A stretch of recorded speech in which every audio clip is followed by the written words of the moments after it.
Bonjour famille, j'espère que vous allez bien. Bienvenue sur la chaîne Channel A. Je suis ici pour vous informer, pour vous faire vibrer et pour réagir à tous les buzz, toutes les informations et toutes les actualités qui circulent sur la toile. Mettez-vous à l'aise, voici les nouvelles du jour. Donc, voilà. Voici nous arrivés à la moment la plus importante de la journée.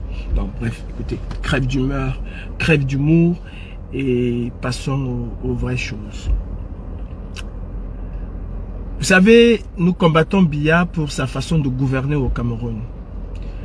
Nous combattons Biya pour son incapacité à mener le Cameroun vers son développement.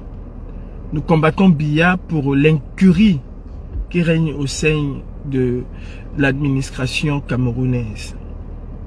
Son tripatouillage, sa manipulation de la constitution et même des statuts de son association, bien que le RDPC soit un parti, c'est une association. Donc nous avons décidé, nous, jeunesse camerounaise, procéder d'une autre manière. Oui.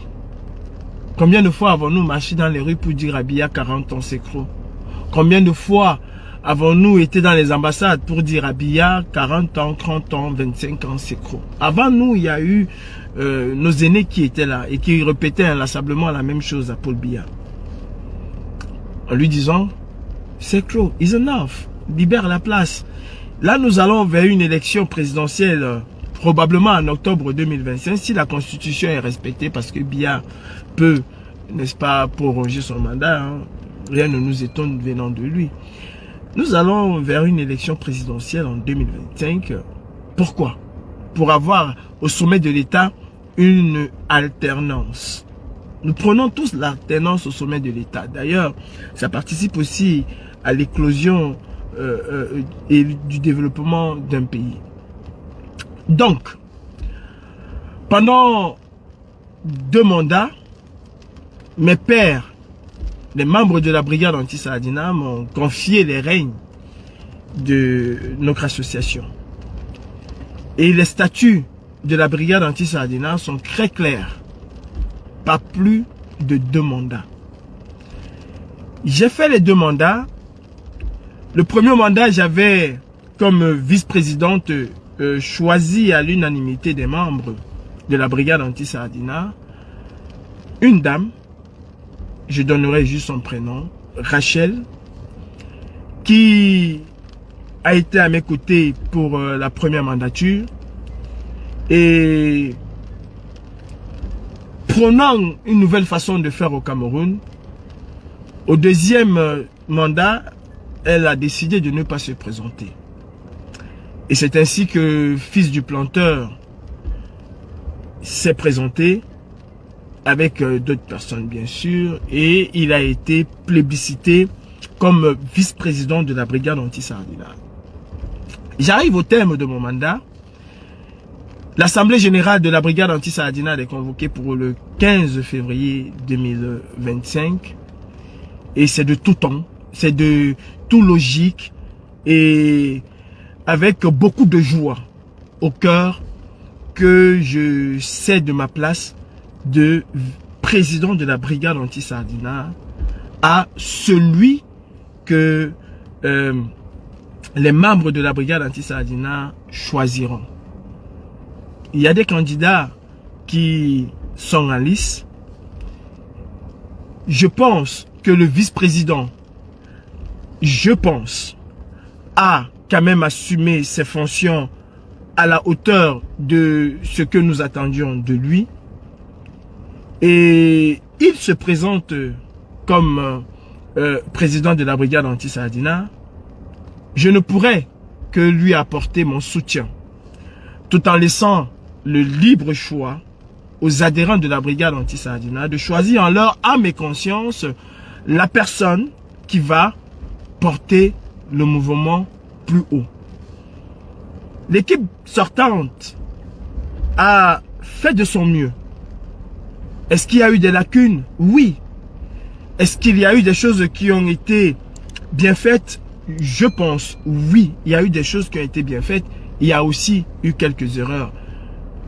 Errare humano est. J'espère et je le souhaite de tout cœur, et nous allons accompagner, n'est-ce pas, la nouvelle équipe dirigeante choisie par les membres et adhérents de la brigade anti-Sardinat. Nous allons accompagner cette nouvelle équipe à mener à bien la mission qui va lui être assignée par l'Assemblée générale. Mes frères, nous avons tous été dans les rues de Paris pour dénoncer la longévité de Biya au pouvoir, le tripatouillage de la Constitution et même des voies statutaires de son parti politique, le RDPC. Nous prenons une nouvelle façon de faire et il est tout à fait logique que nous montrons l'exemple. Parce que ce que nous faisons aujourd'hui à la brigade anti-Sardinat, c'est aussi un message que nous envoyons à ces hommes politiques camerounais.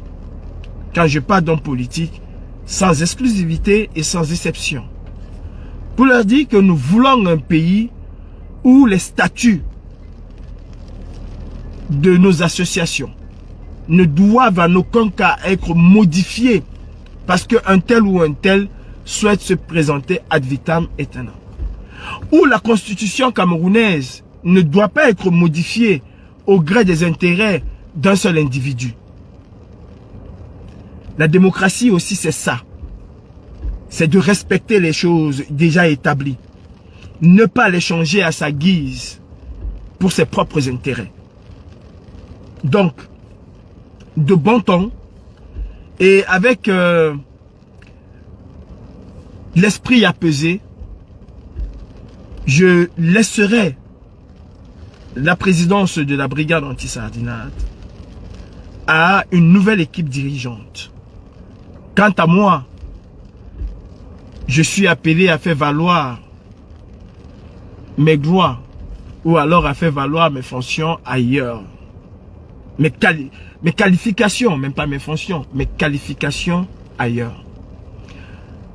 Je suis un homme heureux aujourd'hui que je vous annonce ça. À mon arrivée en France, et c'est la loi de la nature, c'est la chose établie. Il y avait très peu de jeunes. Je dis très peu, je n'en connais même quasiment pas de jeunes. Si je veux avoir des exceptions, je parlerai de la dame Salomé Tchapchet qui incarnait cette jeunesse-là à elle seule, il faut le dire. Je pourrais aussi parler de Jean Crépin-Niamsi qui, je peux dire à eux deux ou à eux trois ou quelques personnes qui ne faisaient même pas une dizaine, étaient actives pour faire partie Biya, pour dénoncer les agissements de cette dictature au Cameroun. Il n'y avait que quelques jeunes. Quand j'arrive à Paris et que je me lance dans l'activisme, je me souviens encore, comme si c'était hier, de nos premières manifestations, parce qu'on a tendance à confondre manifestation et opération coup de poing. Je me souviens de nos premières manifestations devant l'ambassade du Cameroun, quand les enfants du Nord ont été, des enfants et des mamans ont été sauvagement assassinés par l'armée camerounaise. Ce jour, je m'étais retrouvé devant l'ambassade du Cameroun avec une dame de fer qu'on ne présente plus, la générale Suzanne Barat. Il n'y avait quasiment pas de Camerounais. J'ai été suivi, je pense, si ce n'est pas le même jour, quelques jours plus tard, par Daniel Essissima, qui a été au four et au moulin. C'est l'un des rares jeunes. Je ne pourrais ici parler de Max, qui lui, déjà en Italie, mobilisait les Camerounais dans ce que nous appelons aujourd'hui la contestation. Nous étions ce petit Clio de Camerounais qui avons été très vite rejoints par d'autres Camerounais, dont Fils du Planteur. Et même jusque-là, nous ne faisions pas,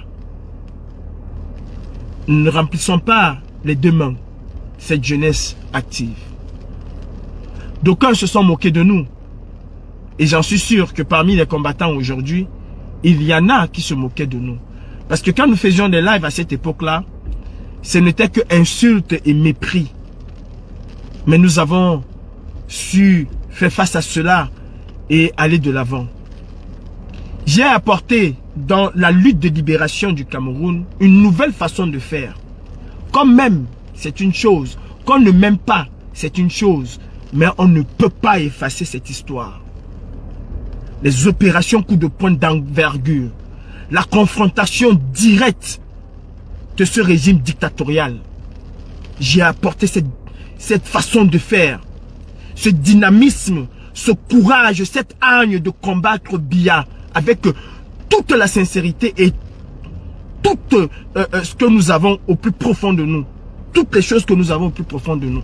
Je l'ai apporté. Je suis fier aujourd'hui. Extrêmement fier parce que j'estime que c'était la mission que Dieu m'a allouée. Au vu de tout ce que j'ai traversé pour arriver jusqu'ici. Je crois que le jour où je raconterai mon histoire de A à Z, beaucoup ne vont pas croire. Mais c'est mon histoire. J'ai échappé à la mort. Sorti in extremis. Je ne sais pas si c'est par Dieu ou par qui, mais je pense que par Dieu. À la veille d'un embarquement en Libye, on me sort in extremis en me disant que je n'ai pas payé, en fait que je devais encore compléter. Je complète et je fais tout. Le monsieur dit je dois payer. J'appelle au Cameroun, on envoie l'argent. Et quand l'argent arrive, je suis programmé pour partir le soir, je lui dis non, je ne pars plus. Et il y a eu des morts ce jour. La deuxième chose, après le naufrage de ce jour-là, le monsieur décide de changer de campement. Il fait sortir les gens en journée, je suis la dernière personne. Il appelle pour savoir si je suis parti au nouveau camp. On lui dit non. Il demande qu'on me fasse sortir, qu'on m'amène au nouveau camp. Et dès que je franchis la barrière, même pas 5 minutes,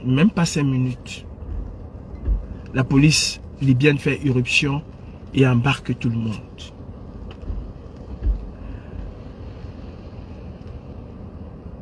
Nous avons été, comme on dit dans notre jargon, lancés à 5 heures du matin.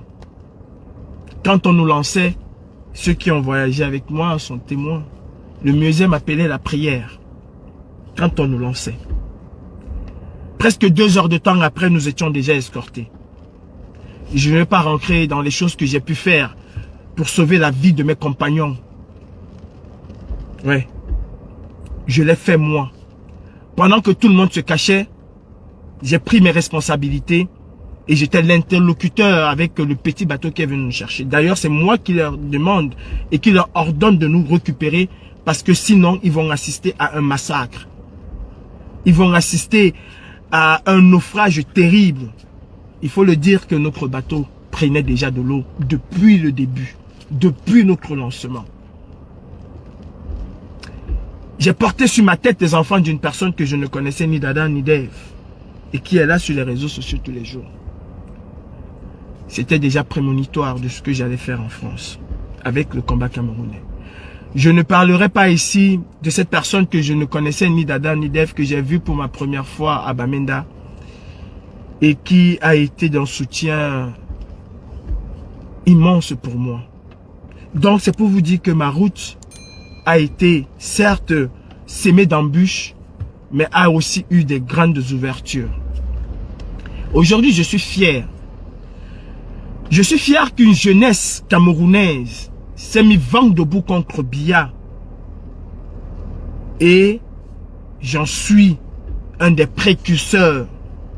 Je ne saurais ici dire je suis le seul, mais j'en suis un des précurseurs.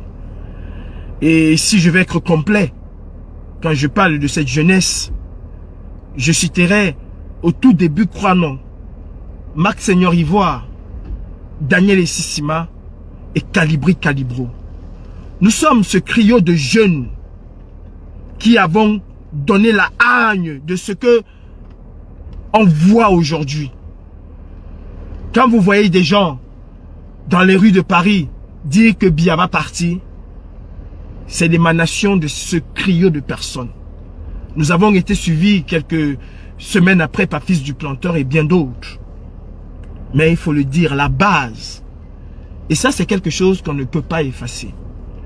En ce qui concerne les opérations coup de poing, ce que vous avez connu d'envergure, et j'ai toujours annoncé les couleurs quand j'étais devant l'ambassade du Cameroun bien avant les élections, que j'allais rendre la gouvernance de Biya infernale. Et je l'ai fait. Aujourd'hui, je quitte la tête de la brigade anti-Saadina, je cède mon fauteuil à quelqu'un d'autre. Avec le sentiment d'avoir accompli ma mission. Quand j'entends les gens dire qu'on ne vous voit plus sur le terrain, je n'ai plus rien à prouver à qui que ce soit. J'ai fait en mon temps ce qu'il y avait à faire. Et je ne crois pas, je ne le crois pas, en dehors d'assassiner Biya, en dehors de lui loger une balle dans la tête, personne ne peut faire ce que j'ai fait en 2018, en 2019, en 2020, voire même en 2022. C'est comme ça. C'est comme personne ne peut faire ce que mon alter ego chez les femmes a pu faire, Sandy de Boston. Qu'on l'aime, qu'on ne l'aime pas. Je suis le masculin et elle est le côté féminin de ce que je suis. Et on ne peut pas l'effacer. Elle a ses qualités, elle a ses défauts, mais on ne peut pas le gommer. Calibri a ses qualités, il a ses défauts, on ne peut pas le gommer. Si des gens sont capables aujourd'hui d'envahir l'ambassade du Cameroun, de s'y installer, il faut qu'ils soient malhonnêtes de ne pas reconnaître que ça, c'est l'œuvre de Calibri Calibro. L'ambassade du Cameroun, sa prise a été une préparation de plusieurs mois. Une préparation de plusieurs mois, bien orchestrée et très bien préparée. Et quand les conditions ont été réunies, nous l'avons fait. Mais le cerveau, c'est calibré. Je ne veux pas ici donner toute une liste. Biya Paul Barthélemy, depuis plus de 4 ans, n'est plus affiché dans les rues de Paris comme dans le passé. Parce que une opération solide, bien préparée, et une réplique à la hauteur a été apportée au directeur général, je pense, de Média Plus, qui était chargé de l'affichage de Biya en France. Des gens parlent de terrain. Des opérations ont été menées au groupe JPED de Blaise Pascal Talla, qui, quand les Français ont décidé d'enlever les affiches de Biya, parce que Calibri Calibro a monté une opération minutieusement préparée.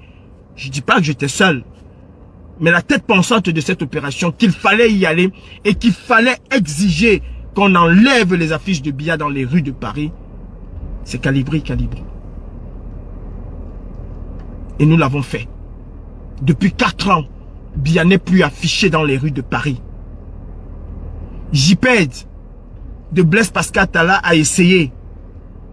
Et nous l'avons montré que nous savons où il est, comment il fonctionne, et nous avons les capacités de nuire. Le journal Amina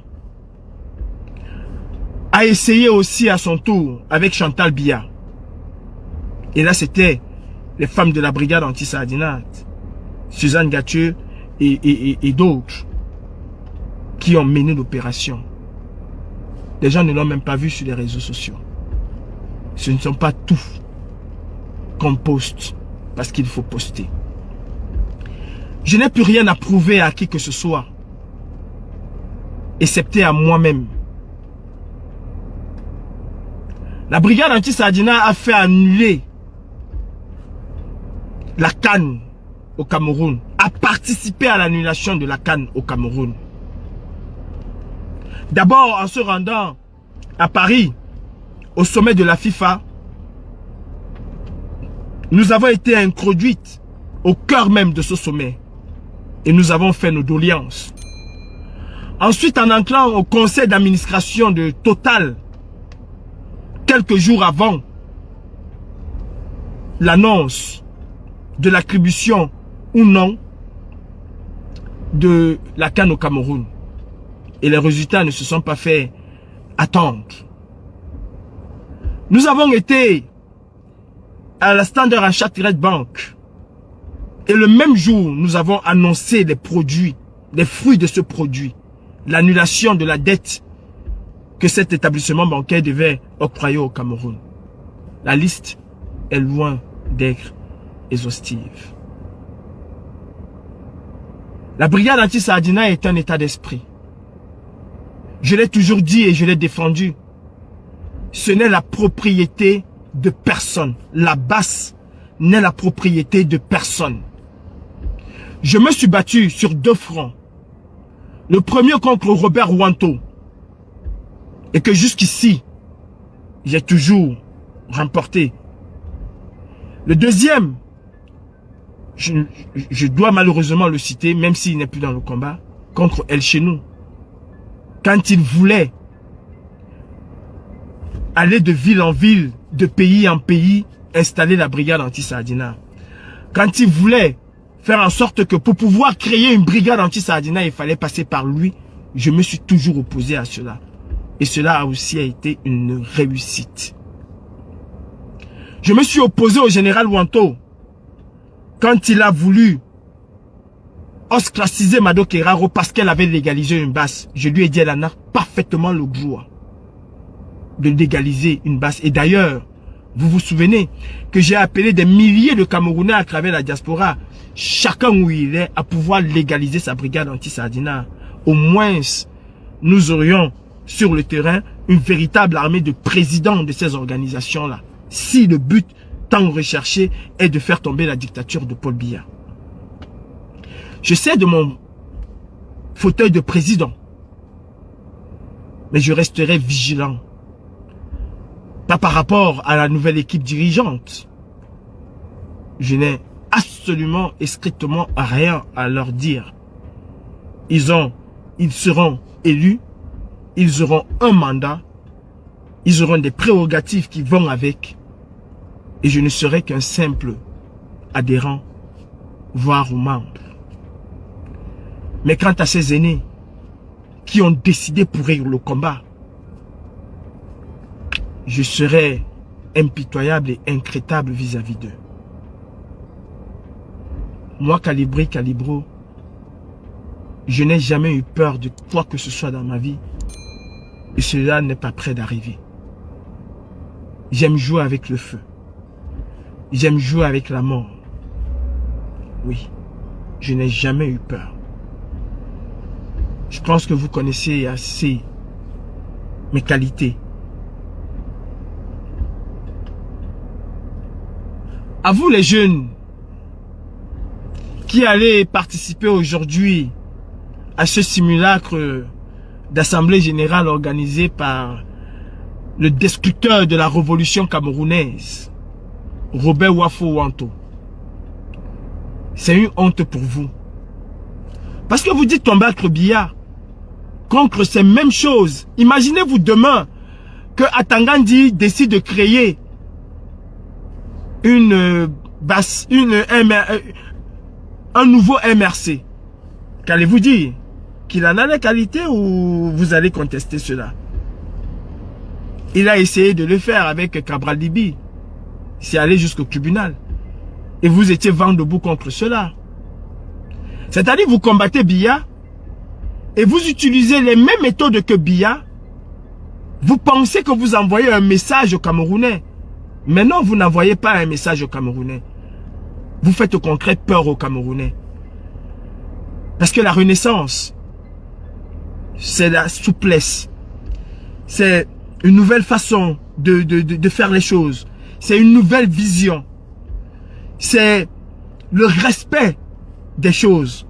La renaissance, ce n'est pas l'anarchie. La renaissance, ce n'est pas la dictature. allez-y. Mais vous n'en avez aucune qualité parce que la brigade anti-Saladinade est une association légale. La Basse-France est une association légale. Cependant, personne ne peut vous empêcher d'organiser une assemblée générale des combattants de Paris. Vous en avez le droit. Mais pas sous l'égide de la Basse-France. Ce n'est que forfaiture et ça démontre la suffisance. Ce que vous êtes. Personne ne peut vous interdire de faire ce que vous voulez. Et d'ailleurs, je n'ai même pas l'intention de porter plainte pour usurpation. J'en ai le droit. Parce que nous avons des statuts. Parce que nous sommes une association protégée par la loi, je pense, du 5 juillet 1901. Et à ce titre, je peux le faire. Mais nous connaissons un peu comment la justice en France, elle est. Elle prendra du temps. Et cela ne sert strictement à rien.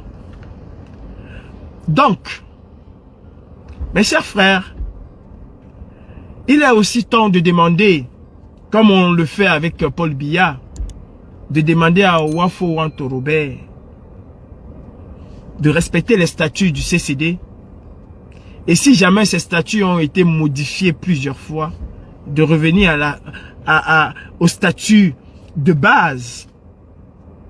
Et qu'après presque 20 ans de bons et de loyaux services, il est temps pour lui de céder le fauteuil à quelqu'un d'autre. Je ne comprends pas comment quelqu'un qui a son association ne fait pas l'assemblée générale de son association pour élire un nouveau bureau, mais fait plutôt l'assemblée générale d'une autre association qui n'a ni compétence ni qualité à le faire. C'est exactement la mentalité camerounaise. En fait, beaucoup d'entre nous ont les gènes de Biya en eux et reproduisent exactement ce que Biya leur a inculqué. Vous savez, ce n'est pas pour rien qu'à l'école, on nous faisait chanter Paul Biya, le père de la nation. Ce n'est pas pour rien qu'à l'école, à force d'avoir mis cela dans nos têtes, c'est resté ancré là que c'est le père de la nation, qu'on doit imiter ce qu'il fait, qu'on doit faire exactement comme lui. Nous, nous refusons de le faire. À la Basse-France, nous avons une certaine intégrité. À la Basse-France, nous avons ce que nous appelons l'éthique et la morale. Je cède le fauteuil parce que les statuts m'y obligent. Et d'ailleurs, même si les statuts ne m'y obligeaient pas, depuis 2022, et mes camarades de lutte, les membres et les adhérents de la Basse le savent, j'ai toujours voulu déposer ma démission. Un temps, j'ai souhaité que ce soit Leslie qui prenne la place.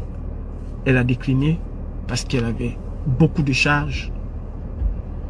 Lors d'une réunion chez M. Cyril, j'ai réitéré mon envie de partir parce que je pense que je serai beaucoup plus efficace ailleurs. Je quitte la présidence de la Basse-France, mais je ne quitte pas la Basse. 2025 est une année cruciale pour le Cameroun. Et j'entends jouer pleinement mon rôle de commandant en chef des troupes pour mener des opérations chirurgicales contre le régime dictatorial de Biya. J'ai cette force, j'ai cette capacité. Et avec cette nouvelle vision et ce dynamisme des membres de la brigade anti-Saladinade, si nous avons cette cohésion au sein de la diaspora camerounaise combattante, je peux vous assurer que 2018 était juste un coup d'essai et que 2025 serait un coup de maître. Je suis prêt au sacrifice ultime. Je suis prêt à aller jusqu'au bout, à faire des choses qui n'ont jamais été faites pour mettre à nu le régime dictatorial de Biya. Oui, croyez-moi, je suis prêt. Mais ceci ne pourrait se faire que dans le calme, dans la sérénité et dans la cohésion. Et surtout, dans un regroupement des forces. Depuis 2022, j'appelle à cette cohésion, à ce regroupement. Et depuis 2022, c'est toujours les mêmes choses. Mais je n'ai jamais baissé les bras pour cela. Si vous pensez que Biyabi Vondo-Barthélemy, qui a nommé le président du Conseil constitutionnel, que Biyabi Vondo-Barthélemy, qui a nommé le directeur général de l'ECAM, si vous pensez que les membres du Conseil constitutionnel et les membres du Conseil électoral du Cameroun, malgré le fait qu'ils ont démissionné, qu'ils ont perdu leur adhésion au RDPC, vous vous trompez. Qu'ils ont cessé de faire allégeance au RDPC, vous vous trompez. Si vous pensez qu'au soir des élections d'octobre 2025, le président du Conseil constitutionnel viendra nous dire qu'un opposant a gagné l'élection au Cameroun, vous vous trompez. Et même d'ailleurs, aucun opposant, y compris le président Kamto, ne pense à ce jour, jusqu'à demain, que Clément Atangana viendra dire que Biyabi Vondo-Barthélemy a gagné l'élection, que lui Kamto a gagné l'élection. Les règles du jeu, tant demandées par l'opposition camerounaise, ces règles-là ne sont pas favorables à l'opposition camerounaise. Tout est taillé pour que le RDPC puisse l'emporter au soir. Je ne sais pas si c'est du 7 octobre ou si c'est du 8 octobre, mais au soir des élections d'octobre 2025. Et le scénario qui va arriver, ce scénario-là est un scénario inévitable dans la configuration de ce qui est en train de se passer. C'est que soit Cabral Libi va prendre ses testicules à main et il va dire j'ai gagné l'élection et je vais affronter Biya, soit alors le président Maurice Kamto, comme il a fait en 2018, va dès le soir des élections annoncer sa victoire selon les tendances qu'il a et commencer une confrontation avec Biya. Où nous nous trouvons sur l'échiquier de la confrontation. Parce que c'est ce qui va arriver. Clément Atangana ne dira jamais, enlevons cela de nos têtes, il ne dira jamais que l'opposition camerounaise a gagné l'élection. Donc nous nous attendons à une contestation électorale au Cameroun. Soit Kamto va la contester, déjà dès le soir des élections, sans attendre les tendances officielles, soit ce serait Cabral qui va se positionner et qui va contester non seulement la légalité de cette élection, mais comme d'habitude et comme depuis 92, dès les premiers jours, dès les premières heures, autant pour moi, de l'élection, il y aura déjà une contestation au niveau des fraudes et des irrégularités observées dans les bureaux de vote. Il y aura déjà, dès les premières heures, c'est-à-dire tout est fait. Et c'est le scénario le plus plausible au Cameroun. Ne comptez pas sur Clément Atangana. Et nous, la brigade anti-Sardinat, je vous le dis en vérité, nous avons intérêt. Nous avons intérêt. Arrêtez vos histoires de terrain. Vous n'êtes plus là depuis machin, nanani, nanana. Arrêtez ces conneries-là.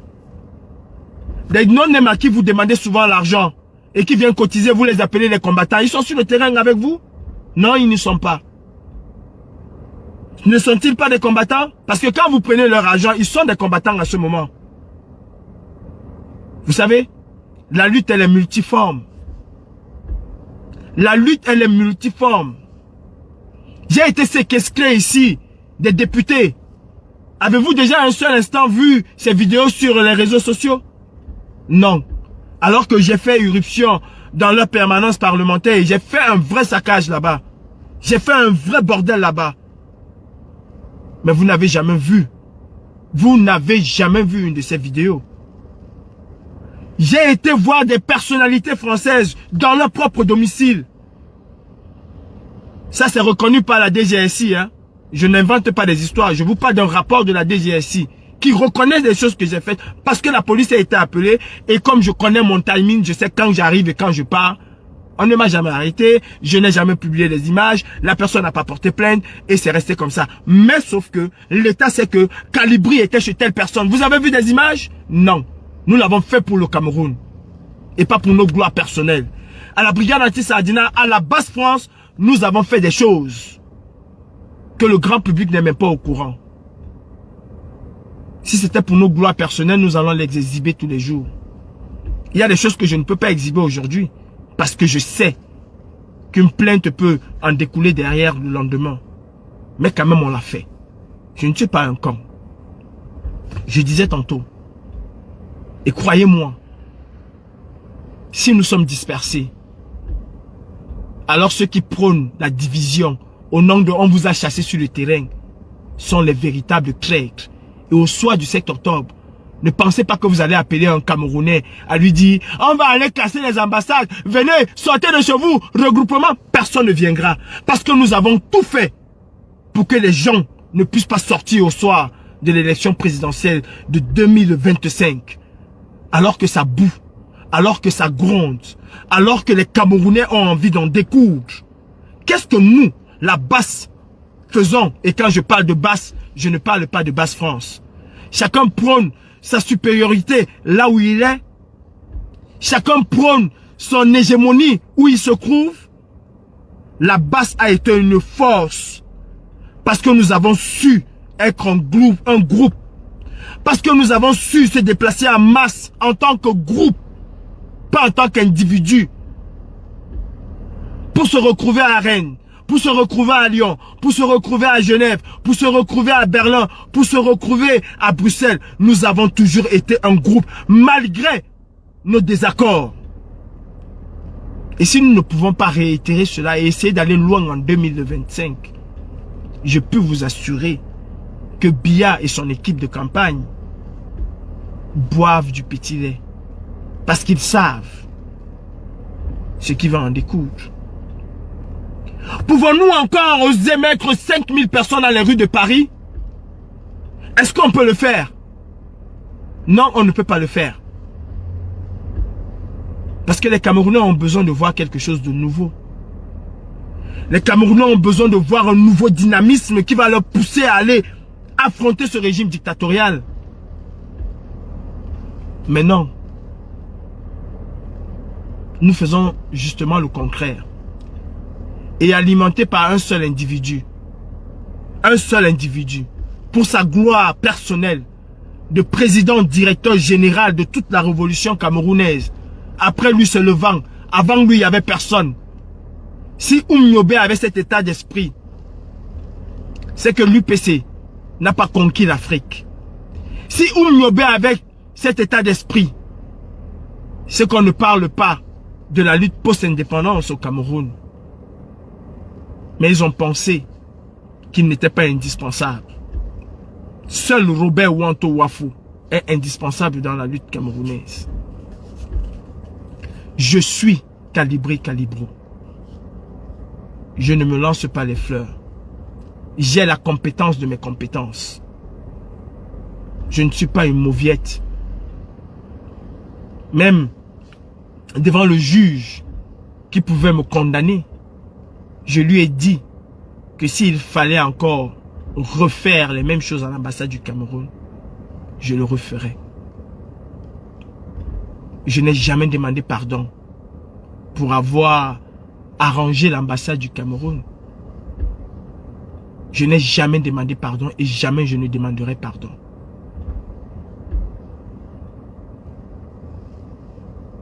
La Basse divisée, c'est Biya qui s'en réjouit. Nous devons être le fer de lance de la contestation.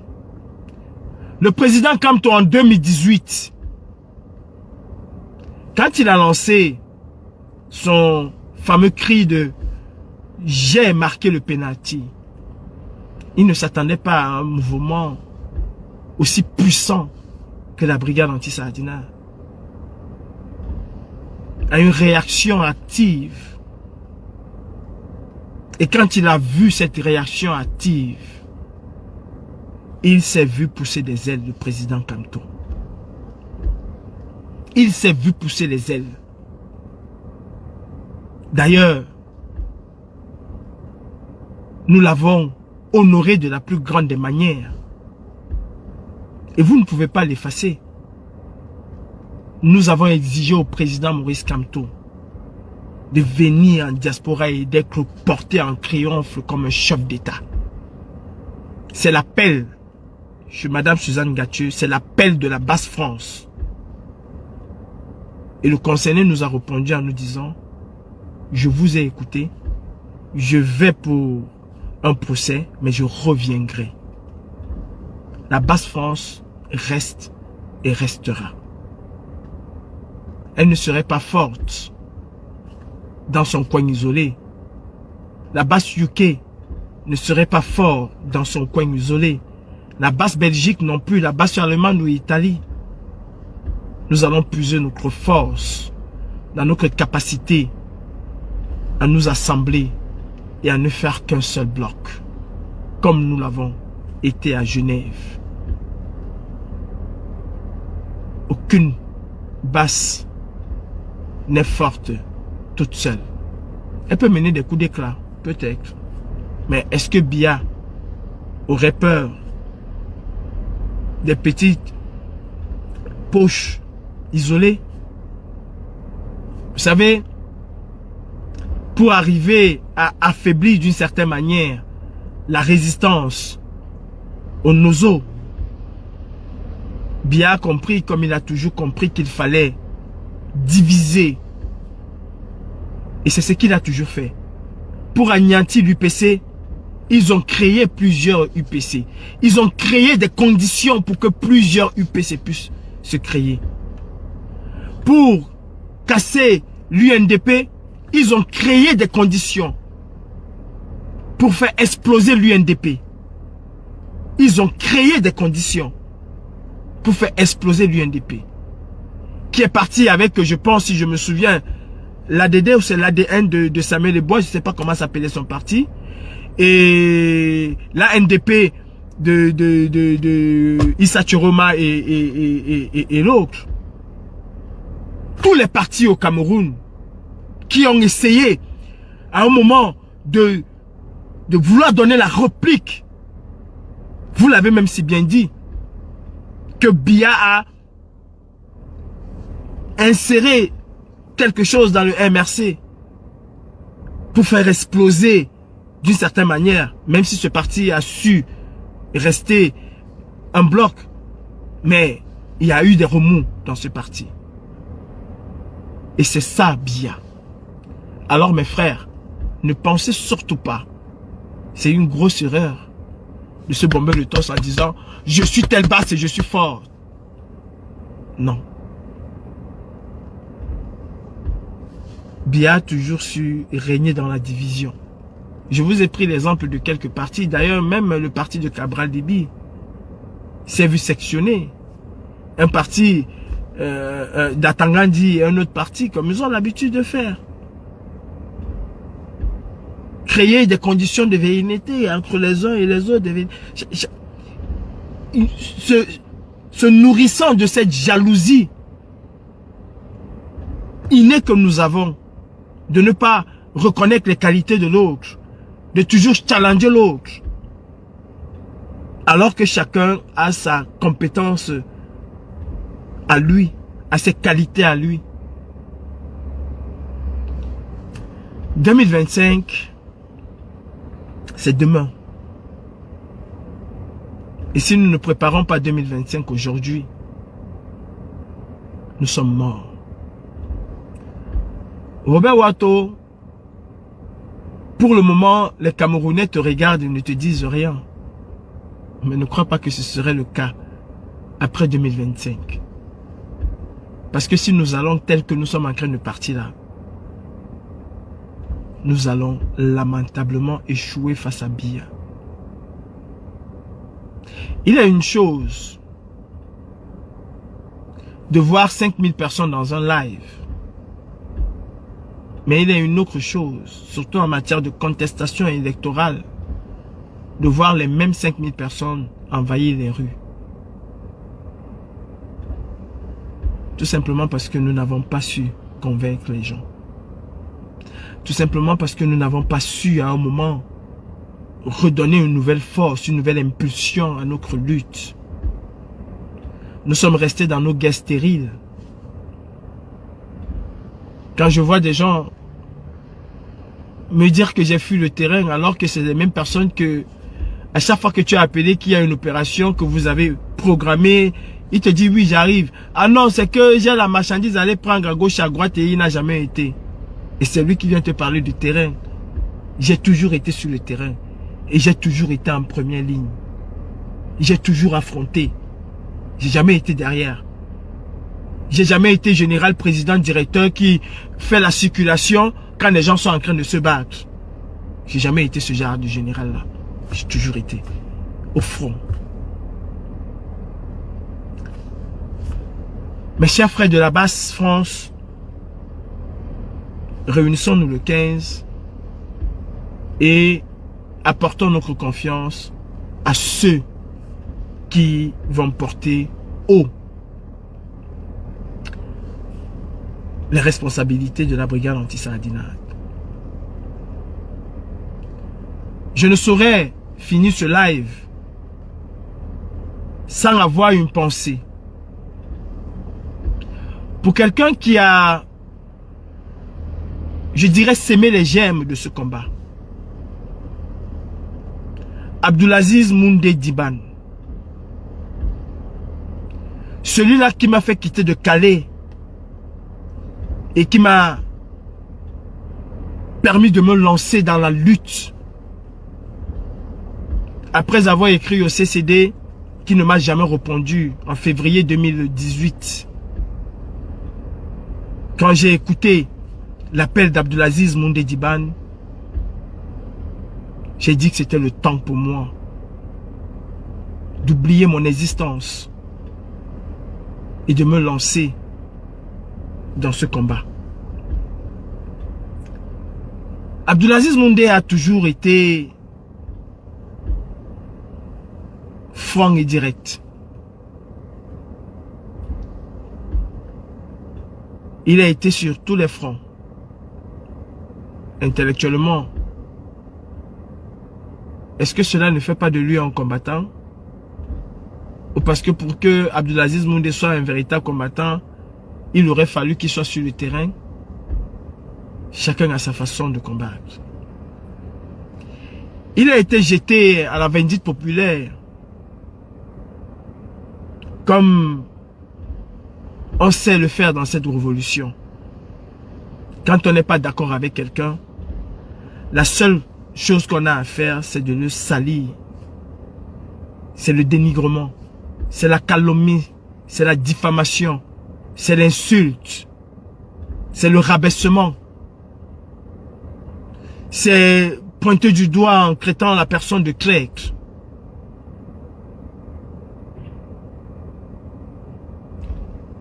Et quand je pense à lui et à ce qu'il a subi,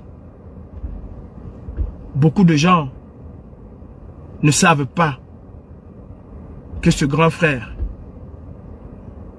est passé à 2 doigts de partir. Un jour peut-être qu'il vous le dira. Et je rends grâce au Seigneur que il a quand même repris ses forces. Je pense à la générale Marcel.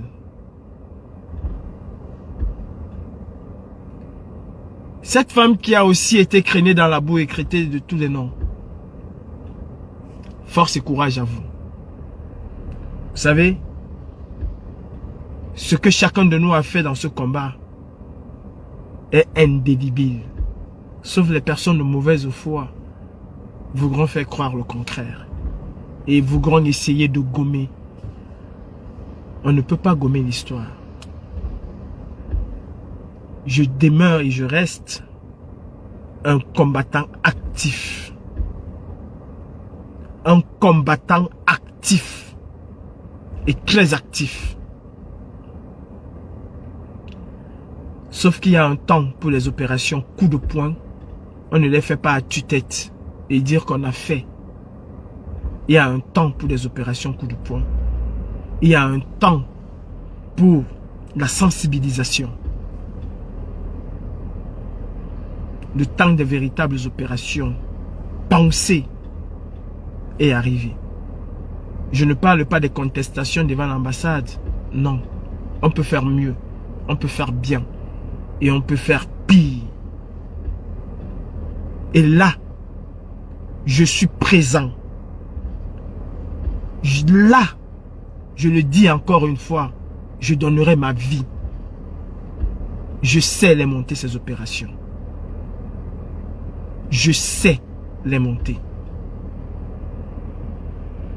Et croyez-moi, vous me connaissez, je n'ai pas besoin de 5 personnes. Donnez-moi une Sandy et donnez-moi 2 ou 3 autres personnes. Et le Cameroun entendra parler de nous, de la basse, pendant, avant et après les élections. Je sais de quoi je suis capable. Et je sais de quoi elle est capable. Je sais de quoi sont capables mes gars. Quand je pense à Cyril, à Jordan et aux autres, nous sommes capables de faire et nous pouvons le faire. L'opposition camerounaise, le MRC à la tête de cette opposition, a besoin d'une base unie et soudée pour pouvoir porter haut les revendications électorales. Il y aura revendications. Le RDPC, le MRC va déposer des recours aux premières heures de cette élection. Elle va être émaillée de fraude. Elle va être émaillée d'irrégularité. Et Clément Atangana ne va jamais, jamais sacrifier son président à lui, son père spirituel, son alpha et son oméga pour faire plaisir à l'opposition camerounaise ou au MRC. Et nous devons établir le rapport de force. C'est la mission assignée à Fils du Planteur. D'ailleurs, il sait très bien que l'équilibre de la violence fait régner la paix. Sur ce, je vous souhaite un très bon dimanche. C'était le commandant en chef de la basse, Calibré Calibro, commandant des opérations. Le nouveau commandant en chef, vous savez. Voilà, nous sommes arrivés à la fin de cette vidéo. N'hésitez pas à nous dire ce que vous en pensez dans les commentaires, à nous donner vos avis tout en restant courtois. Prenez soin de vous. Au revoir.